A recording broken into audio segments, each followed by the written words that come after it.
చేరి వచ్చిన సహోదర సహోదరులు ప్రభు నామనందనాలు. కొద్ది నిమిషాలు దేవుని మాటలు చదువుకుందాం. అపోస్తుల కార్యముల గ్రంథం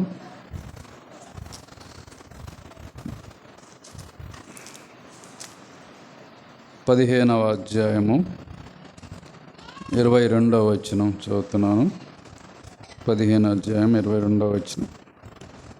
అప్పుడు సహోదరులలో ముఖ్యులైన బర్సబ్బా అను మారుపేరు గల యూదను శీలను తమలో ఏర్పరచుకొని పౌలుతోనూ బర్నబాతోనూ అంతేకయు పంపుట యుక్తమని అపోస్తలులను పెద్దలను సంఘమంతటికి తోచెను. అట్లానే 39వ వచనం 40వ వచనం కూడా చూద్దాం. వారిలో తీవ్రమైన వాదం కలిగినందున వారు ఒకరిని ఒకడు విడిచిపోయిరి, వేరైపోయిరి. బర్నబా మార్కును వెంట పెట్టుకుని ఓడ ఎక్కి కుప్రకు వెళ్ళెను. పౌలు శీలను ఏర్పరచుకొని సహోదరుల చేత ప్రభువు కృపకు అప్పగింపబడిన వాడై బయలుదేరి సంగముల స్థిరపరచు సిరియా కిలికియా దేశముల ద్వారా సంచారం చేయుచుండెను. నేను కూడా చిన్న ప్రార్థన చేస్తా. ప్రభు తన వాక్యాన్ని నడిపించులాగన మనకు అర్థమవలాగన చిన్న ప్రార్థన చేస్తా. ప్రేమగల తండ్రి, మిమ్మల్ని స్తుతిస్తున్నా, గనపరుస్తున్నా. గడిచిన కాలమంతా కృపాక్షేమాలు మాకు దయచేసి రాత్రివేళ మీ పాద సన్నిధి నడిపించారు. మేము మీ లేఖన భాగాలు చదువుకోబోతుండగా బలహీనుని జ్ఞాపకం చేసుకుని బలపరచమని, నా మాటలు కాక మీరు మాట్లాడితే అది మాకు ప్రయోజనం, మీరు మాట్లాడి మహిమ పొందమని యేసయ్య నామమున ప్రార్థిస్తున్నాం తండ్రి, ఆమేన్. ప్రియులారా, ఈ చదువుకున్న ఈ 2 లేఖన భాగాల్లో ఒక వ్యక్తి పేరు ఉన్నది, అందుకని చదివాను నేను. 15వ అధ్యాయం 22వ వచనంలో, అప్పుడు సహోదరులలో ముఖ్యులైన బర్సబాను మారుపేరు గల యూదాను శీలను తమలో ఏర్పరచుకొని అనే మాట ఇక్కడ ఉంది. 40వ వచనంలో పౌలు శీలను ఏర్పరచుకొని సహోదరుల చేత ప్రభు కృపగా అప్పగింపబడిన వాడై బయలుదేరి అనే మాట. అందులో ఒక మాట ఉంది. ఏ మాట అంటే శీల. యెరూషలేము సంఘములో ఉన్న శీల అనే వ్యక్తిని గురించి మనము కొద్ది మాటలు క్లుప్తముగా ధ్యానం చేద్దాం. ఈ శీలను తెలుగులో సిల్వానా అని కూడా అంటారు. కొన్నిసార్లు సిల్వానా అని కూడా వస్తుంది. శీలన్న సిల్వానన్న ఒకటే. ఇంగ్లీష్లో ఏమంటారు? శీలని ఇంగ్లీష్లో ఏమంటారంటే సైలెస్ అంటారు. ఇంగ్లీష్లో ఏమంటారంటే సైలెస్. మన సైలెస్ అన్నకు పెట్టిన పేరు అదే.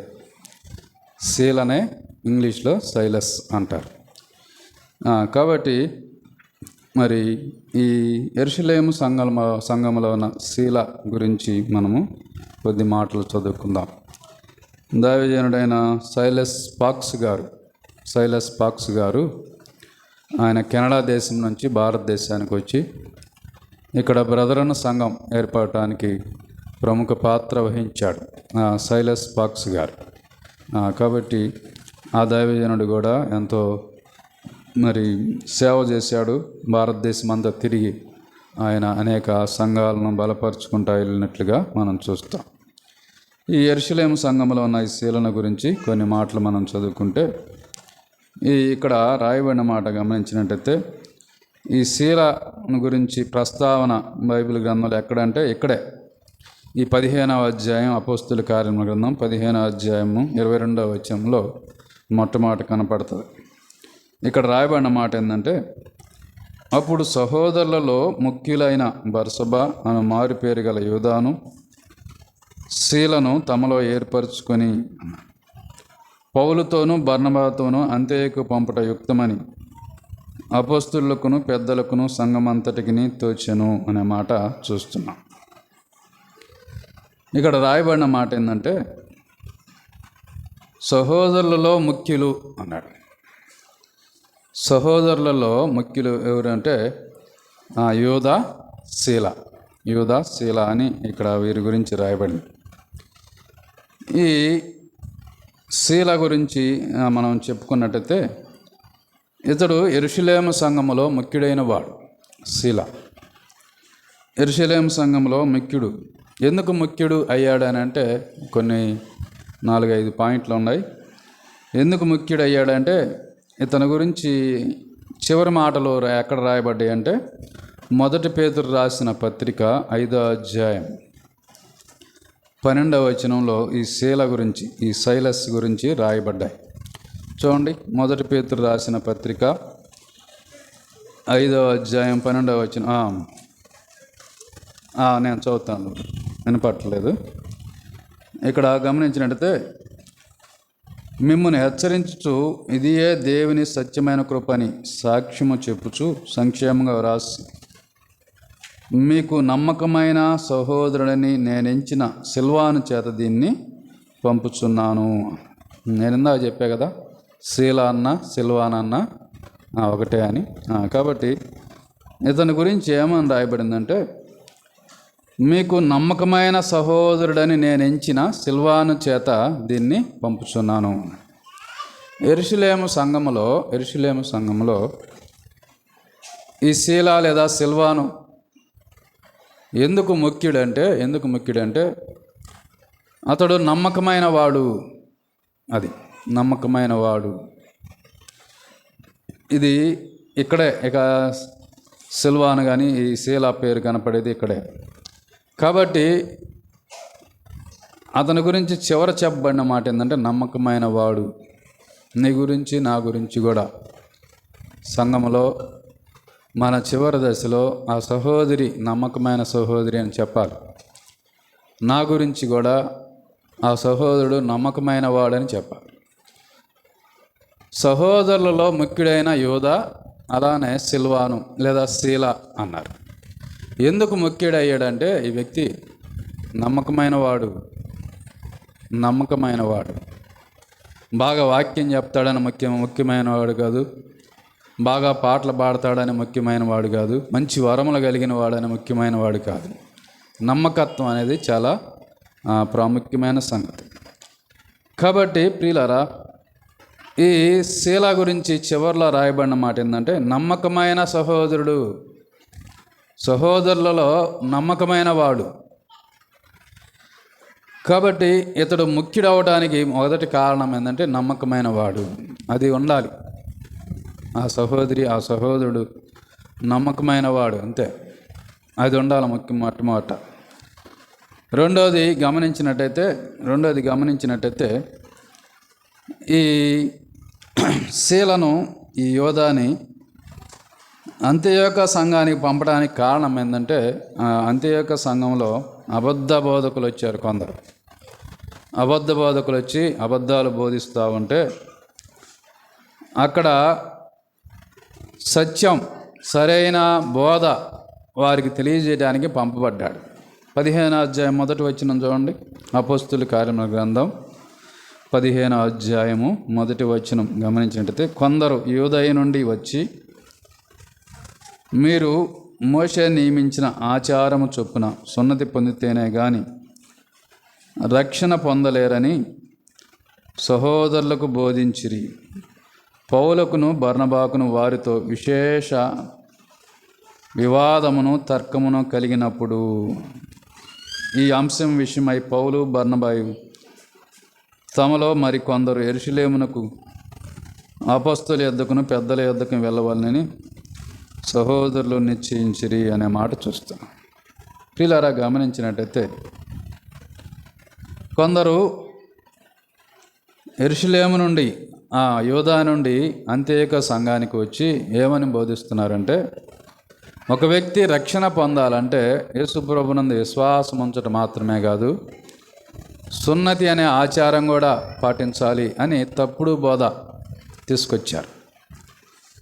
ఆ తప్పు బోధ తీసుకొచ్చినందువలన ఆ తప్పు బోధను సరిచేసి సత్యాన్ని వారికి వివరించడానికి ఎవరిని పంపాలంటే ఆ యెరూషలేము సంఘములో నుండి ఇందాక మనం చదువుకున్న 15:22లో చెప్పబడినట్టుగా బర్సబ్బా అనబడిన యోధ, శీల వీరిద్దరూ పంపబడ్డారు.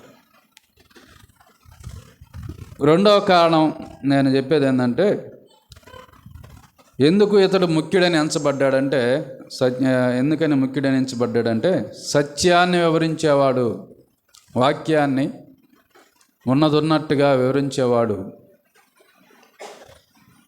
వాక్యాన్ని దుర్బోధలను చూచి చూడనట్టు పోయేవాడు కాదు.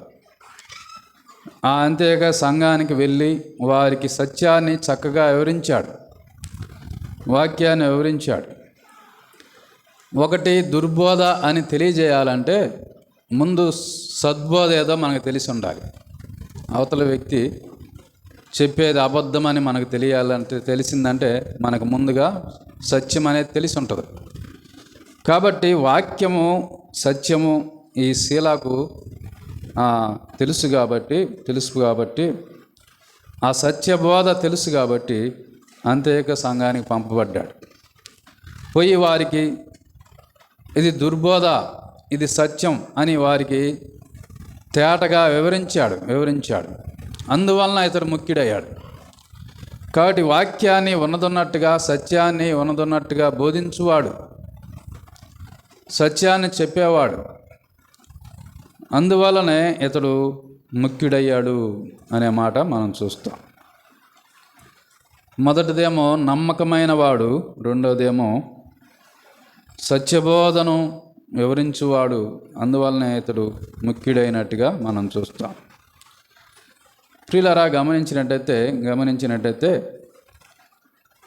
ఎప్పుడైతే మనం వాక్యాన్ని చక్కగా చదివి వాక్య ప్రకారం మనము నడుచుకుంటూ ఉంటామో అప్పుడు మనము కూడా ముఖ్యులం అవుతాం. స్త్రీలైనా పురుషులైనా ఎవరికైనా ఇది వాక్యం, ఇది సరైన వాక్య పద్ధతి కాదు అని ఎవరైతే చెప్పగలుగుతారో వాడు ముఖ్యులు. ఒక మాట చూడండి, ఇదే అపోస్తుల కార్యముల గ్రంథం 17వ అధ్యాయం 11వ వచనం చూడండి. 17వ అధ్యాయం 11వ వచనం. వీరు తెస్సలోనికలో ఉన్న వారికంటే గనులయ్యుండిరి గనుక ఆసక్తితో వాక్యమును అంగీకరించి పౌలు శీలయు చెప్పిన సంగతులు అలా ఉన్నవో లేవో అని ప్రతిదినము లేఖనములను పరిశోధించు వచ్చిరి అన్నాడు. వీరి గురించి ఎవరు వీరంటే బెరయ సంఘస్థులు. 16వ వచనం ఉంది. వెంటనే సహోదరులు రాత్రివేళ పౌలును శీలను బెరయకు పంపించిరి అన్నాడు. వారు వచ్చి యూదుల సమాజ మందిరంలో ప్రవేశించిరి అన్నాడు. ఈ బెరయ సంఘస్థులు ఎలాగున్నారంటే వీరు తెస్సలోనికలో ఉన్న వారికంటే గనులయ్యుండిరి అన్నాడు. వారు ఆసక్తితో వాక్యమును అంగీకరించి పౌలు శీల చెప్పిన సంగతులు అలాగున్నవో లేవో అని ప్రతిదినము లేఖనములను పరిశోధించుండిరి అన్నాడు. ఎప్పుడెప్పుడు పరిశోధిస్తున్నారట? అప్పుడప్పుడు అనందా? ప్రతిదినము లేఖనాలను పరిశోధించాలి. ప్రతిదినము లేఖనాలను చదివే వ్యక్తి గనుడుగా, ప్రతిదినము లేఖనాలను పఠించే వ్యక్తి ఎలా కనపడతాడంటే ముఖ్యుడిగా కనపడతాడు. కాబట్టి ప్రియులారా, ఈ బెరయ సంఘస్థులు గనులు అన్నాడు. వీరు గనులుగా పిలువబడడానికి, ఎంచబడడానికి కారణం ఏంటంటే పౌలు శీల చెప్పిన సంగతులు అలాగ ఉన్నాయో లేవో ప్రతిదినము కూడా మరలా ఇంటికి వెళ్ళి ఆ లేఖనాలను, బైబిల్ గ్రంథం అంతా తిప్పి చూసి ప్రతిదినము పరిశోధిస్తూ ఉండేవారని అక్కడ రాయబడినట్టుగా మనం చూస్తాం. కాబట్టి అందువలన వీరు గనులుగా, ముఖ్యమైన వారిగా వీరు ఎంచబడ్డారు. కాబట్టి ఏ సంఘం అయితే దేవుని వాక్యాన్ని పఠించి ఉన్న వాక్య ప్రకారం నడుచుకుంటూ ఉంటారో ఆ సంఘస్థులు అందరూ కూడా ముఖ్యులే. నడుచుకోకపోతే మనం ముఖ్యులం కాలేం. అది అక్కడ ఉన్న సంగతి. ఇంకొక మాట చూడండి, ఇంకొక మాట గమనించినట్టయితే ఇదే అపోస్తుల కార్యముల గ్రంథం 18వ అధ్యాయం 24వ వచనం చూడండి. 18వ అధ్యాయం 24వ వచనం. అలెగ్జాంద్రియ వాడైన అపోల్లో అనే ఒక యూదుడు ఎఫెసునకు వచ్చును. అతడు విద్వాంసుడును లేఖనములయందు ప్రవీణుడై ఉండెను అన్నాడు. అది అపోల్లో అనే ఒక వ్యక్తి విద్వాంసుడు, లేఖనాలయందు ప్రవీణుడు అన్నాడు. లేఖనాలయందు ప్రవీణుడు అన్నాడు. కాబట్టి లేఖనాలను ఉన్నదన్నట్టుగా బోధించగలిగిన వాడు, లేఖనములను అర్థమయ్యేలాగా బోధించగలిగిన వాడు, ఇతడు ప్రవీణుడు. ఈ అపోల్లో గురించి రాయబడింది. ప్రవీణుడు అంటే ఇతడు కూడా ముఖ్యుడే అని రాయబడినట్టుగా మనం చూస్తాం. కాబట్టి ప్రియులారా, వాక్యం చెప్పట కంటే ఆచరించటం, నమ్మకత్వం, సత్యాన్ని ఉన్నదన్నట్టు బోధించటం, ఇవి ప్రాముఖ్యమైన అంశాలు. ఈ శీల మరి గమనించినట్టయితే ఇతడు ముఖ్యుడిగా ఎంచబడడానికి కారణం ఏంటంటే నమ్మకమైన వాడు. అతని జీవితంలో చివర అతని గురించి చెప్పబడిన మాట ఏంటంటే మొత్తం మీద అతడు నమ్మకమైన వాడు, సహోదరులలో నమ్మకమైన వాడుగా ఎంచబడ్డాడంట. ఆయన అక్కడే కాదు ఎంచింది, పేతురు అక్కడే కాదు అతన్ని ఎంచింది, అందరూ ఎంచారంట. ఈ శీల నమ్మకమైన వాడు అని ఎంచారట. కాబట్టి ప్రియులారా, ఇతడు ముఖ్యుడిగా కనపడడానికి కారణం ఏంటంటే నమ్మకమైన వాడు. రెండవది, సత్యబోధను వివరించువాడు, సత్యాన్ని ఉన్నదన్నట్టుగా వివరించువాడు. అంతేక సంఘానికి పంపబడ్డాడు. వారికి అర్థమయ్యేలాగన అది సున్నతి ద్వారా రక్షణ కాదు. వారు ఏమన్నారంటే, ఆ యెరూషలేము నుంచి వచ్చిన అబద్ధ బోధకులు, ఆ యోధా నుండి వచ్చిన వారు ఏమన్నారంటే, ఒక వ్యక్తి రక్షణ పొందాలంటే యేసుప్రభునందు విశ్వాసం ఉంచడం మాత్రమే కాదు, సున్నతి అనే ఆచారం కూడా ఉండాలి, మోషే నియమించాడు అన్నారు. అలాగా చెప్పగానే ఏమవుతుందంటే గలిబిలింబ ప్రారంభమవుతుంది. అందుకనే మన పెద్దవాళ్ళు కొన్ని సిద్ధాంతాలు, మన బ్రదర్న సిద్ధాంతాలు, ఈ కట్టుబాట్లు కొన్ని ఉన్నాయి. దాన్ని దాటి మనం పోతే గలిబిలి అవుతుంది. వారు సత్యం ప్రకారం అన్నీ నిర్ణయించారు, దాన్ని దాటి బయటకు వస్తే ఏమవుతుందంటే సంఘం గలిబిలి అవుతుంది.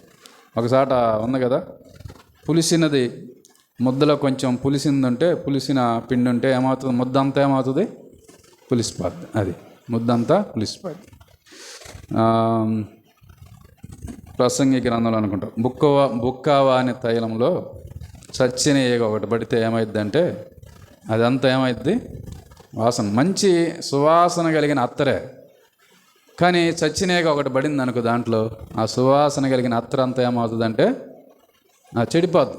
అట్లాగనే అబద్ధ బోధ ఒకటి చాలు, చిన్నది చాలు, ఏమి చేస్తే ఏమి, ఆ ఆచారం చేస్తే ఏమి అన్నట్టుగా కానీ దాన్ని అలో చేసామంటే ఇక ఆ పులిసిన పిండి ఎట్లయితే ఆ పిండిలో పులిసినది కొద్దిగా పడినప్పుడు ముద్దంతా పులిసిపోద్దా, సంఘం అంతా కూడా గలిబిలి అవడానికి కారణమవుతుంది. కాబట్టి ఆ అంతేక సంఘం గలిబిలి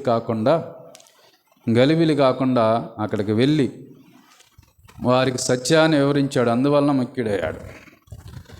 మూడవది గమనించినట్లయితే ఇదే అపోస్తుల కార్యముల గ్రంథం 15వ అధ్యాయం 24 నుంచి కొన్ని మాటలు చదువుకుంటే, అపోస్తుల కార్యముల గ్రంథం 15వ అధ్యాయం 24 నుంచి, కొందరు మా యొద్ద నుండి వెళ్ళి తమ బోధ చేత మిమ్మల్ని కలవరపరిచి మీ మనస్సులో చెరుపుచున్నారని వింటిమి.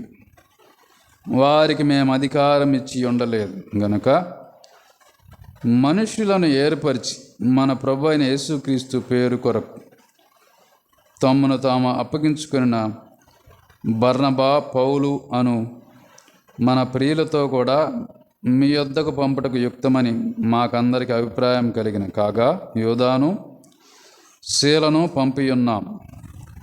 వారును నోటి మాటలతో ఈ సంగతులు మీకు తెలియజేతురు అన్నాడు. కాబట్టి ప్రియులారా, ఇక్కడ రాయబడిన మాట, ఆ ఉత్తరంలో రాయబడిన మాట ఏంటంటే, కొందరు మా యొద్ద నుండి వెళ్ళి తమ బోధ చేత మిమ్మల్ని కలవరపరిచి మీ మనస్సులో చెరుపుచున్నారని వింటిమి, వారికి మేము అధికారం ఇచ్చి ఉండలేదు అన్నాడు. కాబట్టి ప్రియులారా, సంఘం నిర్ణయించకుండా సంఘంలో ఎవరు కూడా మరి వెళ్ళి బోధ చేయటం కానీ, వ్యక్తిగతంగా పోయి బోధలు చేయటం కానీ, సువార్తలు ప్రకటించడం కానీ చేయకూడదు. ఇక్కడ గమనించినట్టయితే ఏమంటున్నారంటే, వారు కొందరు మా యొద్ద నుండే వెళ్ళారు, తమ బోధ చేత అంత్యోక్య సంఘంలో ఉన్న మిమ్మను కలవరపరిచారు, మీ మనస్సులో చెరుపుచున్నారని విన్నాం, వారికి మేము అధికారం ఇచ్చి ఉండలేదు. కాబట్టి అధికారం ఇచ్చి ఉండలేదు అంటున్నారు. కాబట్టి ప్రియులారా, వేరే సంఘస్థులు మన బ్రదర్న సంఘం వాళ్ళే మేదరమెట్లో వచ్చి ఏదైనా సువార్త చేయాలంటే మొట్టమొదట ఇక్కడ ఉన్న సంఘాన్ని ఈ సంఘం ద్వారా సిఫార్సు చేయబడాలి. మనం ఇంకో చాటకు పోయి మా సువార్త ప్రకటించాలంటే, ఒకవేళ అక్కడ మన సంఘము బ్రదర్న సహవాసం ఉంటే వారిని కలిసి వారితోటి చేయటం అలాగ చేయాలి. అంతేగాని వారితో సంబంధం లేదన్నట్టుగా చేయకూడదు. అది సత్యం విషయం అయినా కూడా వీళ్ళు అసలు ఏం చేస్తున్నారు? అబద్ధ బోధ పోయి ప్రకటిస్తూ ఉన్నారు. ఆ అబద్ధ బోధ చేసేవారికి మేము అధికారం ఇచ్చి ఉండలేదు అన్నారు. కాబట్టి వారిని ఆ గలిబిలి కాకుండా వారిని అక్కడ సత్యం వైపు నడిపించడానికి ఆ యోధాను శీలను పంపి ఉన్నాము. వారు నోటి మాటలతో ఈ సంగతులు మీకు తెలియజేతురు అన్నాడు. పత్రిక ఉన్నది, తర్వాత నోటి మాటలతో ఈ సంగతులు మీకు తెలియజేస్తారు అన్నాడు. కాబట్టి అక్కడ గలిబిలి కాకుండా ఆ సంఘాన్ని కాపాడిన వారుగా, దుర్బోధ నుండి సంఘమును కాపాడిన వారుగా యోధా శీలను మనం చూస్తాం. అందువలన ఈ యొక్క శీల ముఖ్యమైన వాడు. మొదటిది నమ్మకమైన వాడు, రెండవది సత్యాన్ని తెలియజేసేవాడు, మూడవది దుర్బోధ నుండి సంఘమును కాపాడినవాడు. అందువలన ఈ శీల ముఖ్యుడైన వాడు అనే మాట మనం చూస్తాం. యోధా పత్రికలో ఒక మాట ఉంది చూడండి. యోధా పత్రిక ఒకే ఒక అధ్యాయము 3వ వచనంలో ఏముంటుందంటే, యోధా పత్రిక 3వ వచనం, ప్రియులారా, మనకందరికీ కలిగేటి రక్షణ గూర్చి మీకు రాయవలనని విశేషాసక్తి గలవాడినై ప్రయత్నపడుచుండగా పరిశుద్ధులకు ఒక్కసారే అప్పగింపబడిన బోధ నిమిత్తం మీరు పోరాడవలనని మిమ్మల్ని వేడుకొనుచు మీకు రాయవలసి వచ్చెను అన్నాడు. ఇంకా కింద అన్నాడు, ఏలయనగా కొందరు రహస్యంగా జొరబడి ఉన్నారు, వారు భక్తిహీనులై మన దేవుని కృపను కామాతురత్వమునకు దుర్వినియోగం పరుచు మన అద్వితీయ నాథుడును ప్రభువైన యేసుక్రీస్తును విసర్జించుచున్నారు.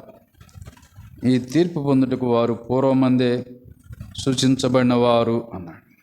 కాబట్టి యోధా అంటున్నాడు, నేను పత్రిక ఎందుకు రాయాలనుకున్నానంటే, మొట్టమొదట మనకందరికి కలిగేది రక్షణ గురించి రాయాలనుకున్నాను. కానీ కొందరు అబద్ధ బోధకులు ప్రవేశించారు, వారు సంఘాన్ని గలిబిలి చేస్తూ ఉన్నారు. అందుకని పరిశుద్ధులకు ఒక్కసారే అప్పగింపబడిన బోధ నిమిత్తం పోరాడాలని మిమ్మల్ని వేడుకొనుచు ఈ పత్రిక రాయాల్సి వచ్చింది. కాబట్టి పోరాడాలి. సత్యం తెలిసిన వారందరూ కూడా ఎవరైనా వాక్య క్రమం తప్పుతూ ఉంటే ఇది క్రమం కాదని చెప్పాలి ధైర్యంగా. అప్పుడే మనం పోరాడిన వారం అవుతాం. బోధ నిమిత్తం, సత్యం నిమిత్తం పోరాడిన వారం అవుతాం. అది కాబట్టి ప్రియులారా, ఇక్కడ రాయబడిన మాట ఏంటంటే కొందరు రహస్యంగా చొరబడి ఉన్నారు అన్నాడు. వారు భక్తిహీనులు, వారు అబద్ధ బోధ చేసేవారు, కాబట్టి పోరాడాలి అన్నాడు. కాబట్టి శీల కూడా అక్కడ గమనించినట్టయితే మరి పోరాడాడు, వారికి సత్యాన్ని వివరించాడు. ఆ సంఘం గలిబిలి కాకుండా అక్కడ మరి పోరాడినట్లుగా వారికి వివరించినట్లుగా మనము చూస్తాం. కాబట్టి ప్రియులారా, సత్యాన్ని ఉన్నదన్నట్టు వివరించాలి. ఈ బైబిల్ గ్రంథం, ఈ లేఖన భాగాలు మన చేతికి రావడానికి ఎంతోమంది ప్రాణాలు అర్పించారు. రోమన్ క్యాథలిక్కులు, ఒకప్పుడు రోమన్ క్యాథలిక్కుల నుండి ప్రొటెస్టెంట్లుగా మనవారు ఇలాగా బయటకు వచ్చి ఈ సత్యాన్ని, మరి మొత్తం బైబిల్ గ్రంథం అంతటిని సమకూర్చి సత్యాలను వివరించి ఇలాగా తయారు చేశారు. ఎంతోమంది పోరాడాడు. వారు ప్రాణాలు సైతం లెక్క చేయకుండా పోరాడి ఈ సత్యలేఖనాలను మనకు అప్పగించారు. కాబట్టి మనం ఏం చేయాలంటే, మన టైంలో మనము కూడా ఏం చేయాలంటే సత్యాన్ని ఉన్నదన్నట్టుగా బోధించడానికి, సత్య క్రమాన్ని బోధించడానికి పోరాడవలసిన వారంగా ఉన్నామని మాటలు మనం చూస్తాం. ఇంకొక మాట చూడండి, అపోస్తుల కార్యముల గ్రంథంలోనే 15వ అధ్యాయం 30-31 వచనాల్లో గమనించినట్టయితే, ఇదే అపోస్తుల కార్యముల గ్రంథం 15వ అధ్యాయం 30-31 వచనం. అంతటా వారు సెలవు పుచ్చుకొని అంత్యొకనకు వచ్చి శిష్యులను సమకూర్చి ఆ పత్రిక ఇచ్చిరి. వారు దాన్ని చదువుకొని అందువలన ఆదరణ పొందిరి, సంతోషించిరి. మరియు యోదాయు శీలయు కూడా ప్రవక్తలై ఉండినందున పెక్కు మాటలతో సహోదరులను ఆదరించి స్థిరపరిచిరి అనే మాట చూస్తుంది. ఎందుకు ఈ యోదాశీల ముఖ్యులంటే పౌలు శీల రాసిన ఆ పత్రికను, ఆ సత్యాన్ని వారికి అందించడం మాత్రమే కాకుండా వీరును ప్రవక్తలయుండిరి అనే మాట. వీరును ప్రవక్తలయుండిరి, దేవుని ఆత్మచేత నడిపింపబడిన వారు, జరగబోయే సంగతులు వివరించగలిగిన వారు, పెక్కు మాటలతో సహోదరులను ఆదరించి స్థిరపరిచారు అని. అంత్యొకలో ఉన్న సంఘస్థులందరినీ సత్యాన్ని వివరించి వారిని ఆదరించి స్థిరపరిచారు అనే మాట చూస్తున్నాం. అంత్యొక సంఘము ఒక బలమైన సంఘంగా మారటానికి కారకులు ఎవరంటే ఈ యోదాశీల. ఆ సంఘము బలమైన సంఘంగా మార్చబడింది. మొట్టమొదట అంత్యొకలో ఉన్న క్రైస్తవులు శిష్యులు అనబడిరి అన్నాడు. క్రైస్తవులు అనబడిరి అని బైబిల్ గ్రంథంలో ఉంది. కాబట్టి ప్రియులారా, ఈ అంత్యొక సంఘము గొప్ప సంఘముగా మార్చబడడానికి కారణం ఏంటంటే, వీరు వెళ్ళి వారిని బలపరిచారు, ఆదరించారు, స్థిరపరిచారు. ఈ అంత్యొక సంఘం ద్వారా కొరింథీ సంఘము, అలానే తెస్సలోనిక సంఘం, ఫిలిప్పీ సంఘం, బెరయ, ఎఫెసీ సంఘాలు ఏర్పడటానికి ఈ అంత్యొక సంఘము కూడా చాలా ప్రాముఖ్యమైనది. కాబట్టి ప్రియులారా, అందువలన ఈ యొక్క శీల ముఖ్యుడు అనే మాట మనం చూస్తున్నాం. ఎందుకు ముఖ్యుడంటే 3 పాయింట్లు చెప్పుకున్నాం. మొదటిది, ఇతడు నమ్మకమైన వాడు. రెండవది, సత్యబోధను వివరించువాడు, సత్యాన్ని చెప్పేవాడు, సత్యం తెలిసినవాడు. మూడవది, సంఘాన్ని సత్యబోధ ద్వారా కాపాడి ఆదరించి స్థిరపరిచిన వాడు అనే మాట మనకు అర్థమవుతుంది. 4వ సంగతి చూడండి, ముగించుకుందాం. 4వ సంగతి గమనించినట్టయితే, ఇదే 15వ అధ్యాయం 38 నుంచి చూస్తే, అయితే పౌలు పంఫూలియాలో పని కొరకు తమతో కూడా రాక తమను విడిచిన వారిని వెంటబెట్టుకుని పోవడం యుక్తము కాదని తలంచెను. వారిలో తీవ్రమైన వాదము కలిగినందున వారు ఒకరిని ఒకడు వేరైపోయిరి. బర్నబా మార్కుని వెంటబెట్టుకుని ఓడ ఎక్కి కుప్రకు వెళ్ళెను. పౌలు శీలను ఏర్పరచుకొని సహోదరుల చేత ప్రభువు కృపకు అప్పగింపబడిన వాడై బయలుదేరి సంగములను స్థిరపరచు సిరియా, కిలికియా దేశముల ద్వారా సంచారం చేయుచుండెను అనే మాట చూస్తున్నాం. ఈ మార్కు విషయంలో మార్కు మధ్యలోనే వెళ్ళిపోయాడు. పౌలు బర్నబాతో మార్కు పరిచర్య చేస్తా మధ్యలో చెప్పకుండానే వెళ్ళిపోయాడు. అందువలన మార్కు విషయంలో బర్నబాకి పౌలుకు విభేదం వచ్చేసింది. విభేదం రాగా వారి మధ్య తీవ్రమైన వాదం కలిగింది. ఒకరికొకడు విడిచి వేరైపోయారు. ఎవరు? పౌలు, బర్నబాలు వేరైపోగానే పౌలు ఎవరిని వెంటబెట్టుకుని వెళ్ళాడంటే శీలను వెంటబెట్టుకుని వెళ్ళాడు. శీలను వెంట పెట్టుకుని వెళ్ళాడు. వాస్తవంగా ఆ స్థానం ఎవరిదంటే పౌలు జత పనివాడు బర్నబా. ఆ స్థానం ఎవరిదంటే బర్నబాది. ఆ బర్నబా స్థానంలోకి ఎవరు వచ్చారంటే ఆ శీల వచ్చాడు. కాబట్టి ప్రియులారా, ఆ గొప్ప దైవజనుడి స్థానంలోకి వచ్చేసాడు. శీల వచ్చాడు. ఇతను పేరు ఏమంటారంటే శీలను ఏమంటారంటే బదులు మనిషి అంటారు.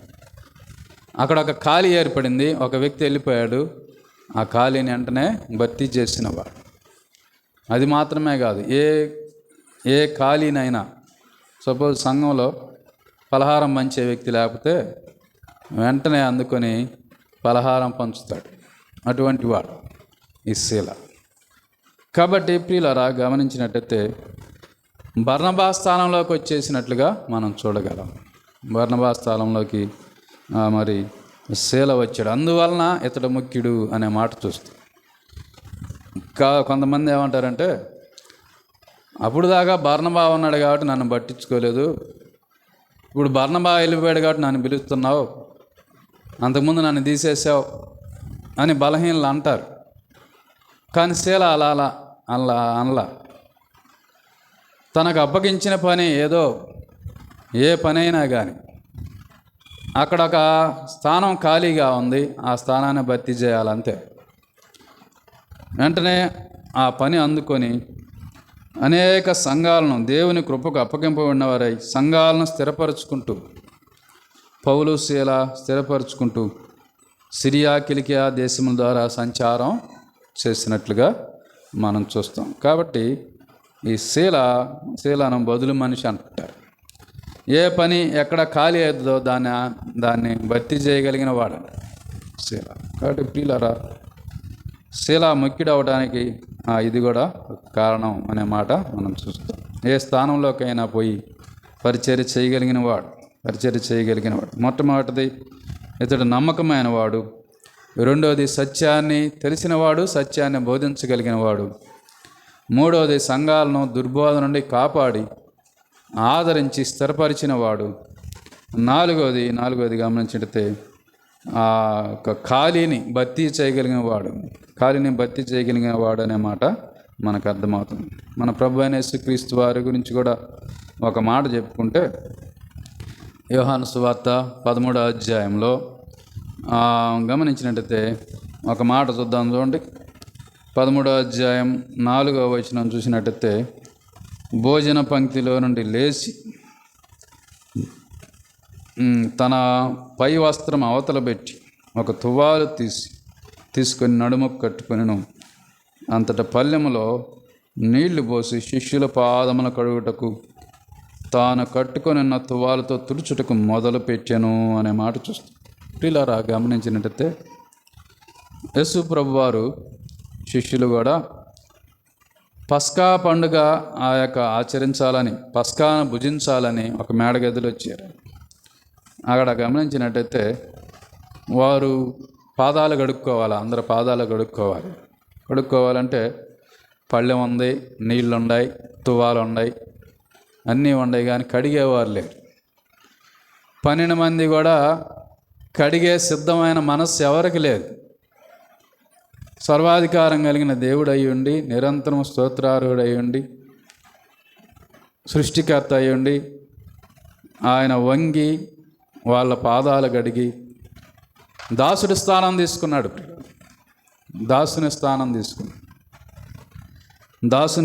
తీసుకొని వాళ్ళ పాదాలు కడిగి తువ్వాలతో తుడిచాడు యేసుక్రీస్తు వారు. ప్రభువే ఏ స్థానమైనా తీసుకోవడానికి సిద్ధంగా ఉంటే, దాసుని స్థానం తీసుకుంటే ఆయన మనమెంత. కాబట్టి ప్రియులరా, ఆయన దాసుడి స్థానంలో ఒదిగిపోయాడు యేసుక్రీస్తు వారు. వంగాడు, పాదాల మట్టుకు వంగాడు. మనుషుడి పాదాల మట్టుకు వంగి వారి పాదాలు కడిగినట్లుగా మనం చూస్తాం. కాబట్టి ఈ శీల కూడా అక్కడ ఏర్పడిన బర్నబా స్థానంలో ఏర్పడిన ఖాళీలు అతడు ప్రవేశించి పరిచర్య చక్కగా చేసినట్లుగా మనం చూస్తాం. శీల ముఖ్యుడిగా ఎంచబడడానికి 4 కారణాలు చెప్పా. మొదటిది నమ్మకమైన వాడు, రెండవది సత్యాన్ని సత్యం తెలిసినవాడు, సత్యాన్ని బోధించగలిగిన వాడు. మూడవది సత్య దుర్బోధల నుండి సంఘాన్ని కాపాడి మరి స్థిరపరిచి ఆదరించగలిగిన వాడు. నాలుగవది గమనించినట్టయితే ఆ ఏర్పడిన ఖాళీ స్థానంలో అతడు ఏ స్థానంలోకైనా ప్రవేశించి పరిచర్య చేయగలిగిన వాడు. కాబట్టి ఇతడు యెరూషలేము సంఘంలో ముఖ్యుడు అని ఈ యొక్క యూదాను గురించి, ఈ యొక్క శీలాను గురించి రాయబడినట్టుగా మనం చూస్తాం. దేవుడు కొద్ది మాటలు దీవించునుగాక. శైలేష్ అన్న వచ్చి ముగింపు ప్రార్థన చేస్తారు.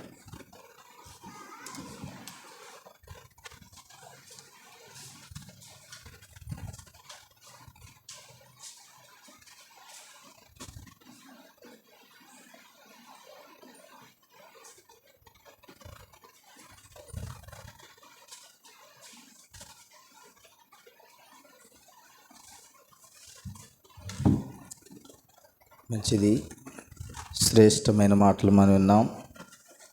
ఈనాడు సత్యం చెప్తే ఎవరు అంగీకరించరు. శీలను గూర్చిన 4 సంగతుల్లో సత్యానికి లోబడేవాడు, సత్యం చెప్పేవాడు అనే మాట, ఖాళీని భర్తీ చేయగలిగిన వాడు, నేను ఇంతటి వాడను అంతటి వాడను, నా స్థాయి ఏమిటి, నేను ఈ పని చేయాలా అనుకునేవాడు కాదు శీల అని, నమ్మకమైన వాడు అన్ని విషయాలు అని మనం చూస్తూ ఉన్నాం. శ్రేష్టమైన మాటలు మనం విన్నాం కనుక మనం వినడం మాత్రమే కాదు కానీ వాటి ప్రకారం మనం ప్రవర్తించాలి. ఎఫెసీ పత్రిక 4వ అధ్యాయం 15వ వాక్యంలో ఉంటుంది. పౌలు చెప్తాడు, మనము ప్రేమ కలిగి క్రీస్తు వలె అన్ని విషయంలో సత్యం చెప్పుచు ఎదగాలి అంటాడు. మన మాదిరి క్రీస్తే. క్రీస్తుని ఎవరైతే మాదిరిగా పెట్టుకుంటారో దేనికి జడియరు, ఎవరికి భయపడరు, సత్యాన్ని చెప్పాలి. సత్యానికి లోబడే జనాభా ఇప్పుడు లేరు. ఎందుకంటే ఇప్పుడు తిమోతి పత్రికలో పౌలు చెప్పినట్లుగా కల్పనా కథలు కావాలి, ముఖస్థుతి కావాలి. ముఖస్థుతి కల్పనా కథలు చెప్తే ఆహా ఇంత మంచి సేవకుడు లేడు, ఇంత మంచి అన్నయ్య లేడు అంటారు. ఉన్నదొన్నాడు చెప్తే ఎవరు అంగీకరించే పరిస్థితులు ఈనాడు లేవు. కానీ క్రీస్తు వలె మనము సత్యాన్ని చెప్పుచు ప్రేమ కలిగి అన్ని విషయాలు ఎదగాలి. అలాగా ఎదుగుదాం. శ్రేష్టమైన మాటలు మనం విన్నాం. సోదరునికి వందనాలు. ప్రార్థన చేసుకుందాం. మరి